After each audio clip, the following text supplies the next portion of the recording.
Et salut les filmmakers, c'est Karim Yatrib, j'espère que vous allez bien, j'espère que tu vas bien et bienvenue sur ma chaîne YouTube.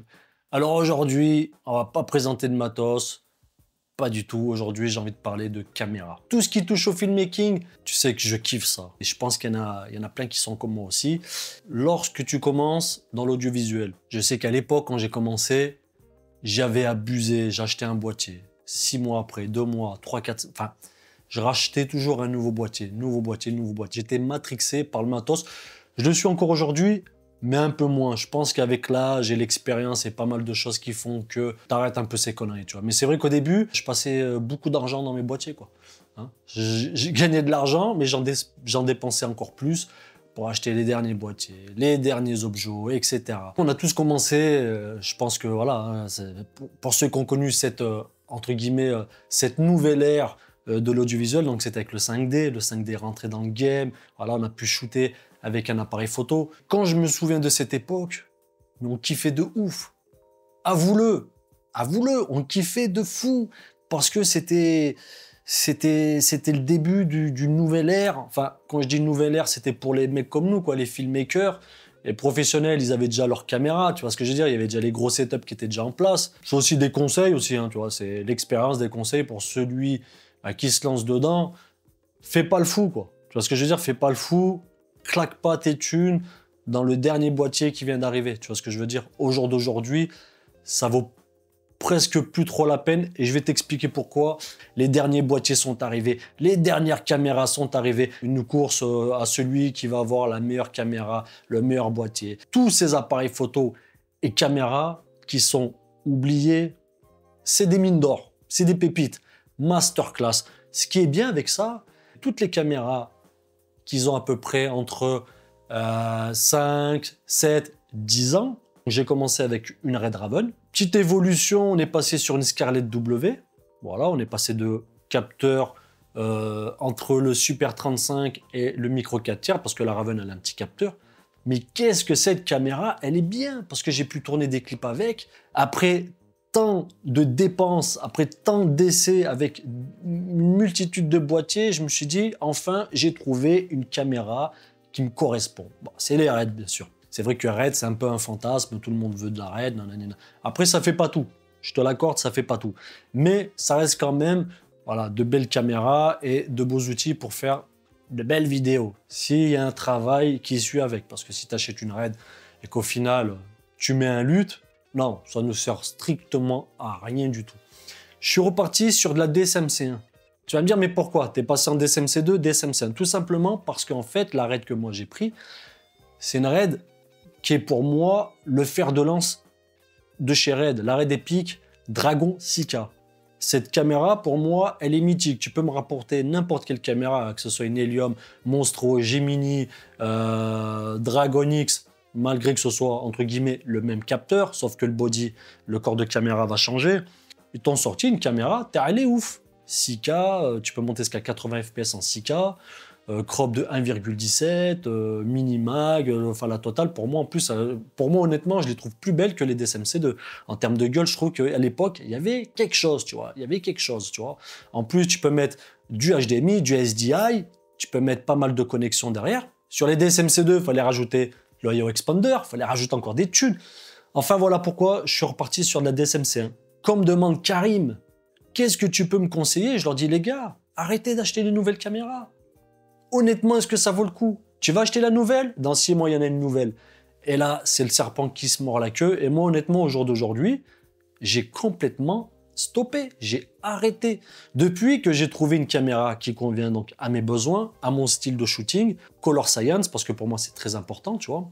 Toutes les caméras, on va pas dire qu'elles se ressemblent, mais une nouvelle génération, on va pas se mentir.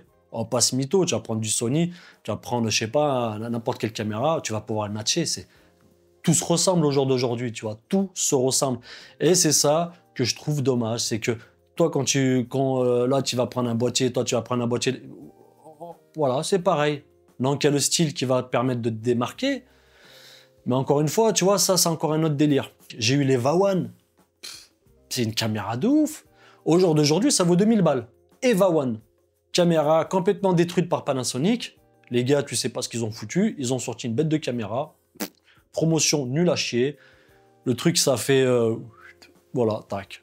Alors, je me rappelle qu'à l'époque, quand je l'ai acheté, j'ai shooté avec, je l'ai revendu. Parce que je savais que Panasonic n'avait pas les épaules solides pour pouvoir tenir la gamme cinéma de leur caméra. Les Varicam LT,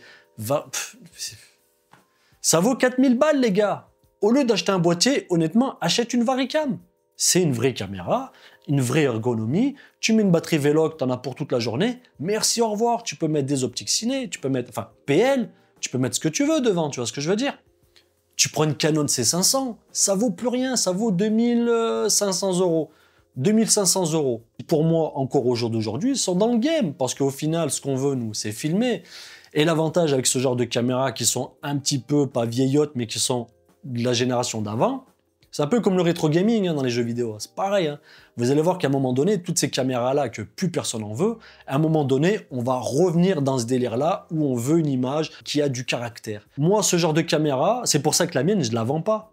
Je la garde, je reste avec, je suis encore en 6K. Je suis large dans les specs admissibles de l'admissibilité des gens. C'est même pas français, c'est pas grave, mais t'as compris. Tu vois ce que je veux dire? C'est carrément admissible pour du YouTube, pour du travail professionnel. Tu vois ce que je veux dire? En plus, je shoot en RAW. Je peux avoir du slow motion. C'est ça qu'il faut maintenant réfléchir. Il faut arrêter de partir dans des délires. Hier, j'ai trouvé quoi? Une Arri Alexa XT. 4300 €. La caméra, elle a plus de 10 ans. Mais la caméra, c'est une masterclass. Elle shoot en 2K. Mais le rendu d'une Arri Alexa XT, pour moi, c'est un truc de fou. C'est une masterclass. Et ça vaut plus grand chose. Bon, après, ça dépend lesquels Arri. Les gars, ce que je vous conseille, après, c'est un conseil voilà, qui peut être bien pour certains, nul pour d'autres. Arrêtez d'acheter les dernières caméras. Regardez, j'ai un S5, je l'ai acheté 900 balles. Ça fait un moment que je l'ai. Le truc, il filme très, très bien. Je shoot encore avec et je gagne de l'argent avec. Quand je veux pas sortir mon gros setup, je sors mon S5. J'ai mis quoi dessus, les gars? Regardez, une petite bague, des petites optiques Nikon comme ça, qui coûtent rien du tout. Ça vaut 100 balles. C'est un 50 mm 1.8. Voilà. L'image dessus, elle est incroyable. Qu'est-ce que tu veux de plus? Je comprends pas.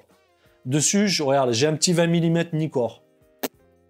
3.5. Qu'est-ce que tu veux de plus? Le rendu, il est incroyable. Au jour d'aujourd'hui, je pense que maintenant, on veut toujours la technologie de pointe. Et moi, le premier, mais comme je te l'ai dit, ça, c'était de l'histoire avant. Je veux plus rentrer dans ces délires-là. J'ai claqué trop d'argent. J'aurais pu acheter un Merco. J'aurais pu acheter un Merco, je sais pas combien. Je veux plus claquer d'argent. Maintenant, j'ai trouvé la caméra qui me convient et je pense que je vais la garder pendant encore quelques années parce que ça fait tellement bien le job. Et ce qui est bien aussi avec les nouveautés, et ça, bon, j'ai parlé des points négatifs. Et ce qui est bien avec les nouveautés, c'est que ça va faire chuter le prix de l'occasion. Alors, tu prends la Komodo.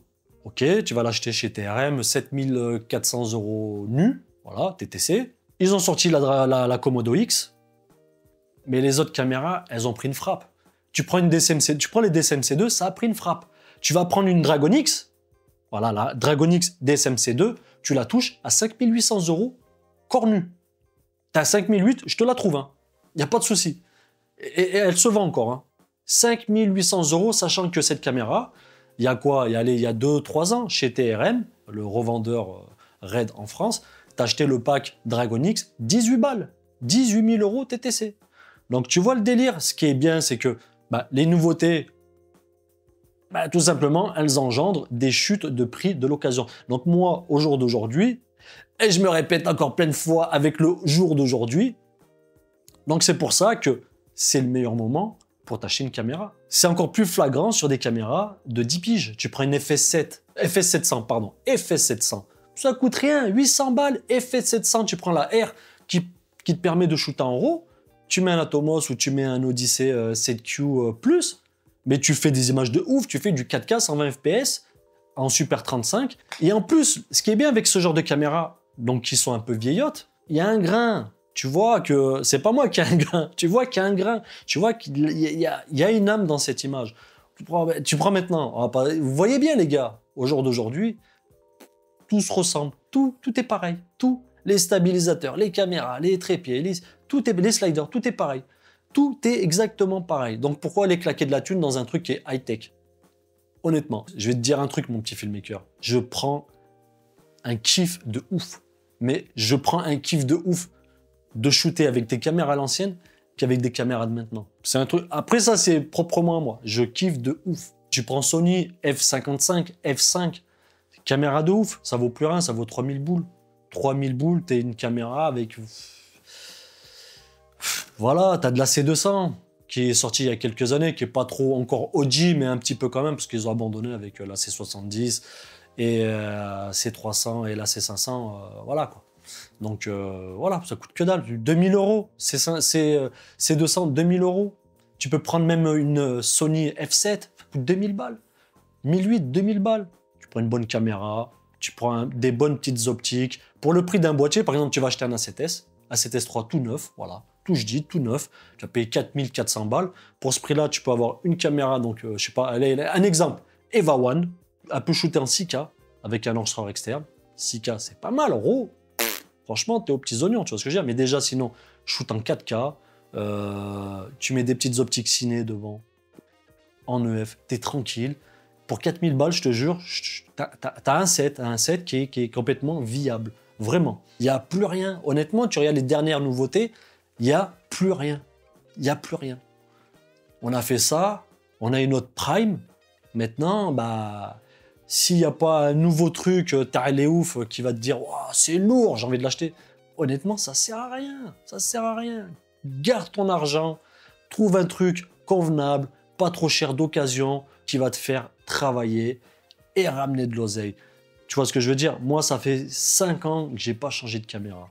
Ou du moins, j'ai pas changé de marque de caméra. Bon, voilà mon petit filmmaker, je voulais vraiment faire cette petite vidéo et j'aime bien parler comme ça, tu vois, j'aime bien te raconter des trucs. Voilà, dis-moi si t'as kiffé, dis-moi si tu kiffes ce genre de vidéo où bah, je pourrais te parler de matos sans forcément présenter un truc en particulier, te dire, ah, ça, voilà, c'est bien, c'est pas bien, on fait quoi avec? Bah voilà, lâche ton meilleur pouce bleu, abonne-toi, je sais pas ce que t'attends pour pas t'abonner. Abonne-toi mon filmmaker, tu t'abonnes, petit pouce bleu, un petit commentaire, dis-moi un petit peu ce que t'en penses. Il faut qu'on en discute dans l'espace commentaire mon petit pote, je vous fais la bise et je vous dis à la prochaine. Allez, salut!